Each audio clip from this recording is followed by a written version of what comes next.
Halo, senang sekali bisa bertemu kembali. Semoga Anda dalam kondisi sehat dan bahagia.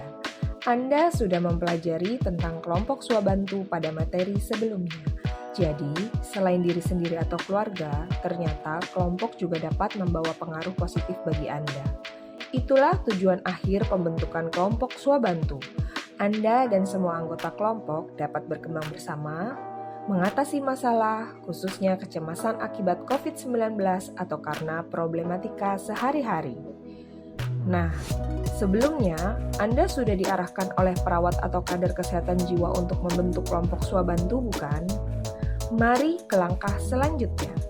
Saat ini kita masuk ke sesi 1 dari terapi kelompok swabantu.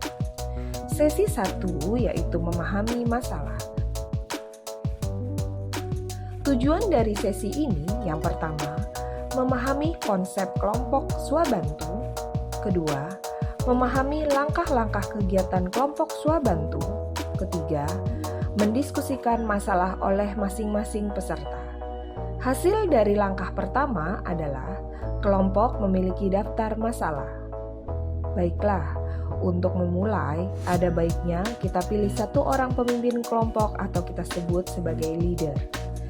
Syarat menjadi leader adalah anggota kelompok yang bersedia dan dipilih oleh anggota kelompok tersebut. Jadi, bisa siapa saja. Nah, seperti yang sudah dipelajari pada materi sebelumnya, leader akan membantu kelompok untuk memimpin jalannya diskusi, mempertahankan suasana yang bersahabat agar anggota dapat kooperatif, produktif, dan berpartisipasi, memberikan kesempatan peserta untuk mengekspresikan masalahnya, berpartisipasi, dan mencegah monopoli saat diskusi. Sesudah leader terpilih, kita lanjut langkah berikutnya. Setting dan alat yang dibutuhkan yaitu daring atau dalam jaringan dan media online seperti Zoom atau yang lain. Pertemuan akan kita adakan secara online melalui aplikasi Zoom atau lainnya. Peneliti akan membantu Anda dalam menyediakan tempat virtual. Metode yang digunakan yaitu diskusi, tanya jawab, dan curah pendapat. Langkah-langkah yang pertama yaitu fase orientasi yang terdiri dari memberikan salam terapeutik, melakukan evaluasi dan validasi kondisi anggota kelompok,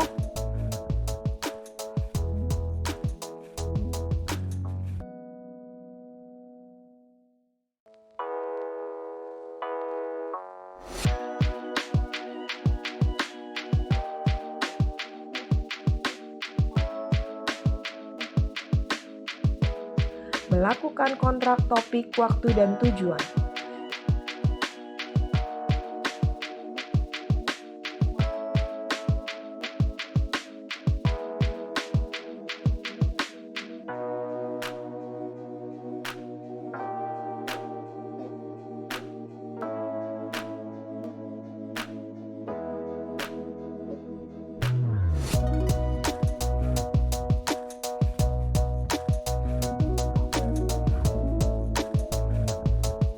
Langkah kedua yaitu masuk pada tahap kerja.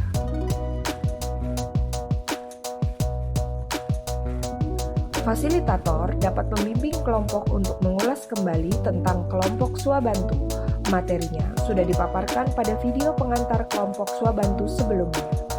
Fasilitator memilih satu orang yang akan menjadi leader atau pemimpin kelompok, sementara lainnya menjadi anggota. Leader mulai memimpin anggota kelompok mengidentifikasi masalah yang dialami anggota dan meminta masing-masing anggota membuat daftar masalah-masalah yang telah diidentifikasi. Misalnya, masalah pertama ansietas.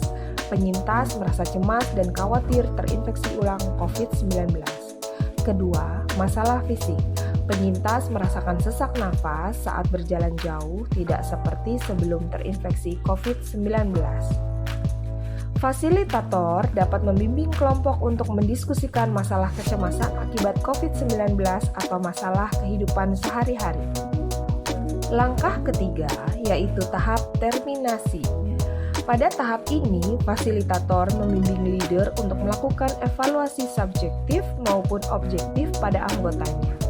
Evaluasi subjektif yaitu perasaan anggota kelompok setelah mampu mengidentifikasi masalah yang dialami. Sedangkan evaluasi objektif meliputi bagaimana pengetahuan anggota kelompok tentang konsep kelompok swabantu, dan yang kedua, bagaimana kemampuan anggota kelompok dalam mengidentifikasi masalah yang dialami. Rencana tindak lanjut untuk pertemuan selanjutnya yaitu evaluasi pelaksanaan terapi kelompok swabantu sesi 1. Kedua, topik kegiatan berikutnya yaitu tentang terapi kelompok swabantu sesi 2, dan yang ketiga, menyepakati waktu pertemuan sesi 2 secara daring.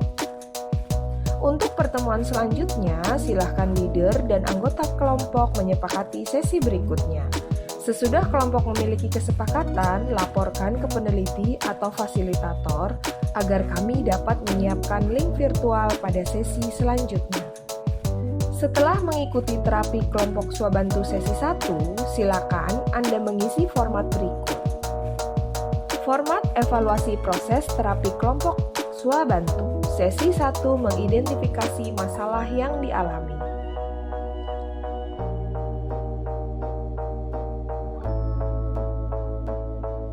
Jika mengalami kendala, bisa hubungi peneliti atau tekan tombol bantuan. Semangat berlatih!